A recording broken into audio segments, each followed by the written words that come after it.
Welcome to this episode of Worth to be Seen. Today we have the privilege of speaking to Christian Linnér, a highly regarded performance strategist and result coach based in Uppsala, Sweden. With a passion of empowering individuals to break through their inner barriers and achieve their fullest potential, Christian brings a wealth of knowledge and experience to the table. He holds a degree in nutrition science and is a certified personal trainer, combining his expertise in physical health with a commitment to mental and emotional well-being. Christian has also completed an extensive training, including the Mastery University program, which focuses on creating impactful change in areas such as finance, health, mindset, and relationships.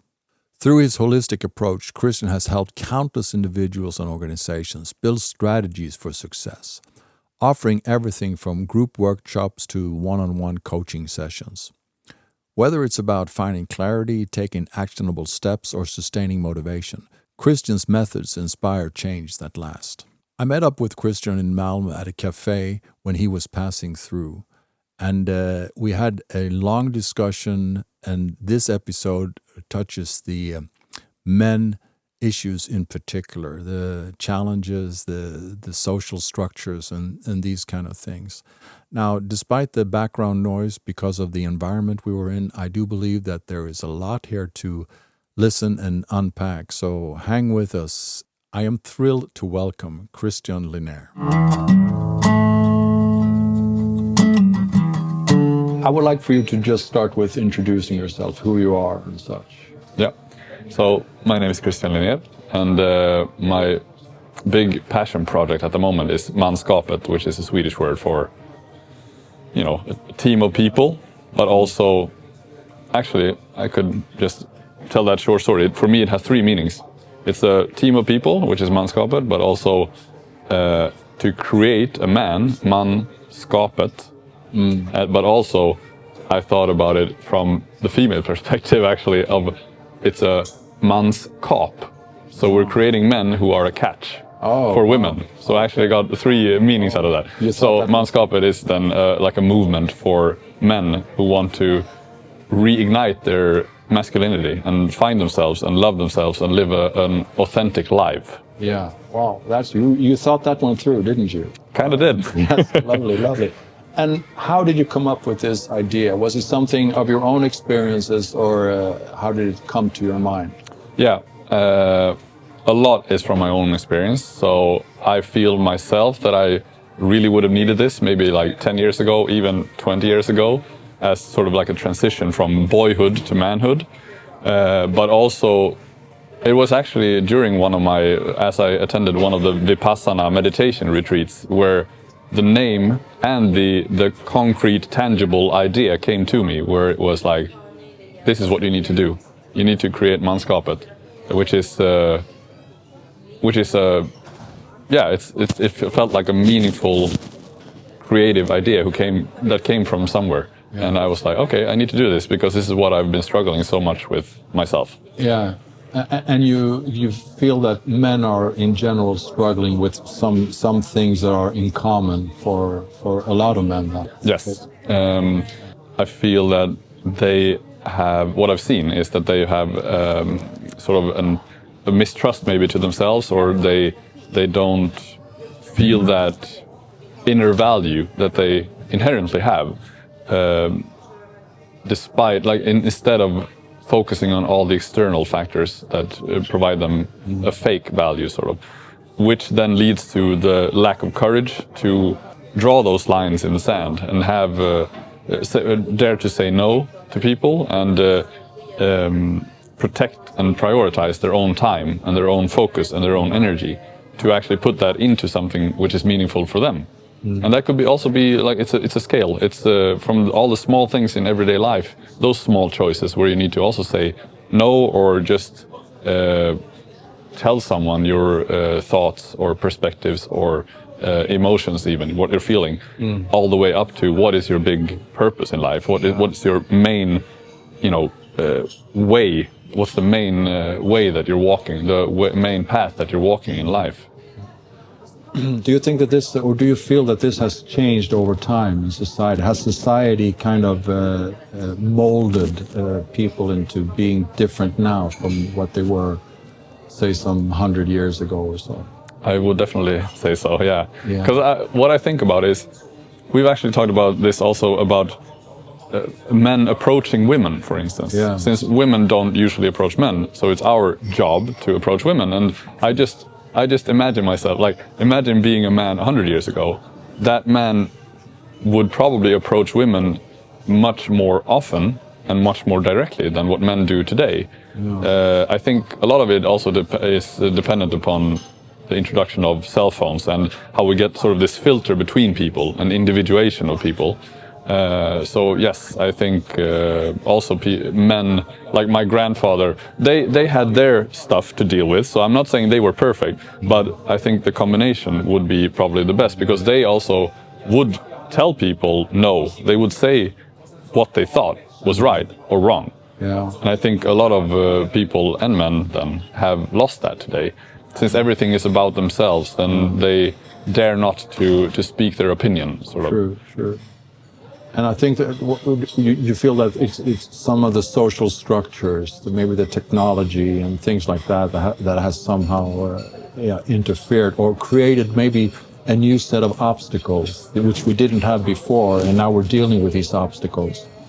And maybe they arise with such a speed that we can't really adapt to. We don't know what to do. Yeah, like we talked about as well, like you mentioned before, that like our primal brain, our human bodies, which are basically an animal structure, has been thrown into this super quick evolution of technology and all these structures around us, which makes our brain, which can only focus basically on one thing at a time, it needs to focus on so many things and you know, filter out so many things, which takes a lot of work, a lot of energy, which drains us from this.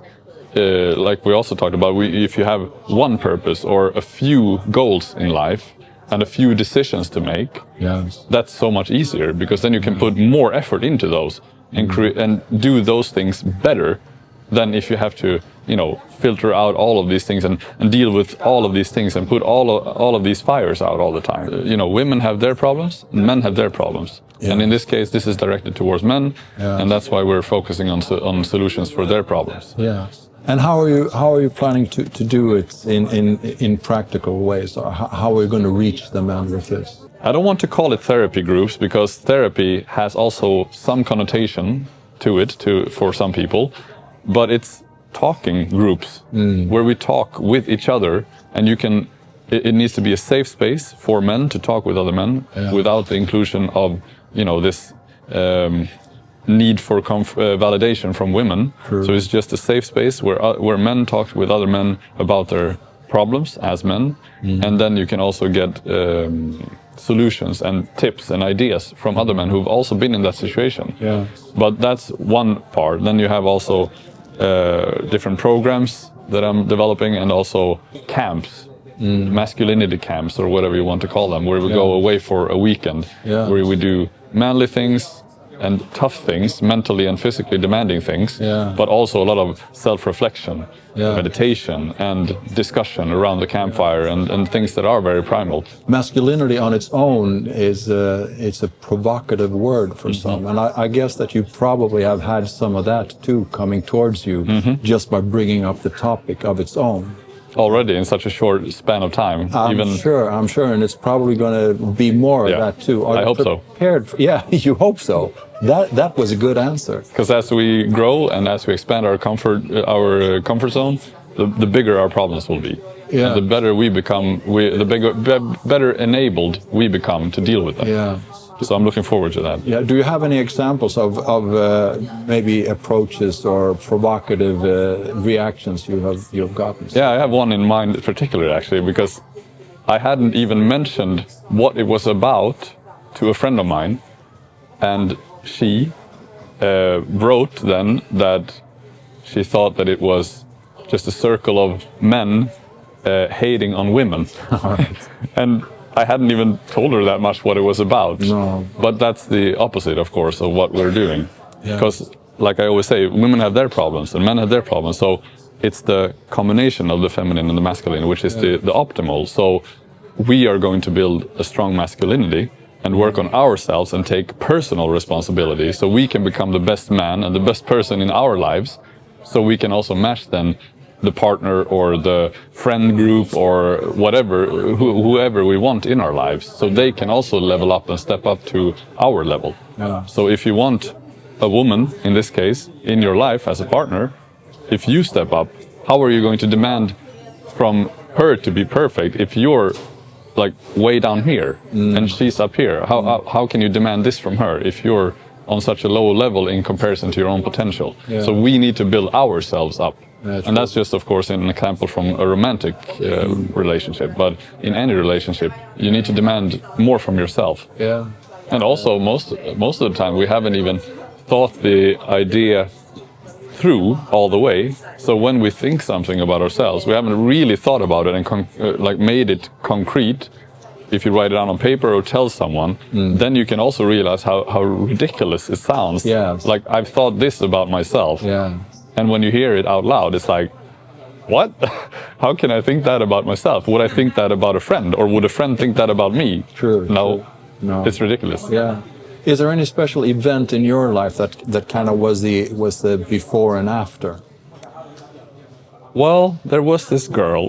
There was this so, girl. yeah, sort Yes. of. Like, it's an intimate relationship, which also where I kept going back to an old pattern of also sort of needing some sort of validation, which just made me dig deeper and deeper into myself and realize that, hang on, I don't really need this. It's a nice thing to have, but I can feel whole within myself, which is also connected to all the spiritual development I've done in myself and all the meditation practices and everything, which had made me realize that there is a wholeness in all of us, which we can connect to, some sort of divinity, if you want to call it, you know, life force or God or the universe, whatever name you want to put on it. It's in us all. We have this life essence, and this relationship in particular made me realize that, okay, these patterns are not who I want to be, really. I think that's maybe the most important part, that you actually walk the path yourself rather than just reading it in a book. Connected to taking your own responsibility for your own life. I think that's the key. That I've also previously in my life, I've used taking in more knowledge, more information as an excuse to actually execute. Yeah. So that's again another distraction from like, oh, I need to know a little bit more about this subject before I start. Yeah. Start. First, you need to decide which path is for you. At the moment, it might not be in a year or 5 years or 10 years, but you need to start walking that path. And that means that you need to remove all the distractions. Yeah. You really need to learn how to say no to things. Yeah. Really put down boundaries. So you need to decide, and then, of course, know your why behind it. Yeah. So everything is about who do you want to become in this lifetime. If you're waiting to be ready to start, you're just going to end up waiting. Because you are more than capable. Lovely. That's a good ending then, right? Yeah. Okay. Well, thank you very much. Thank you very much. Thanks.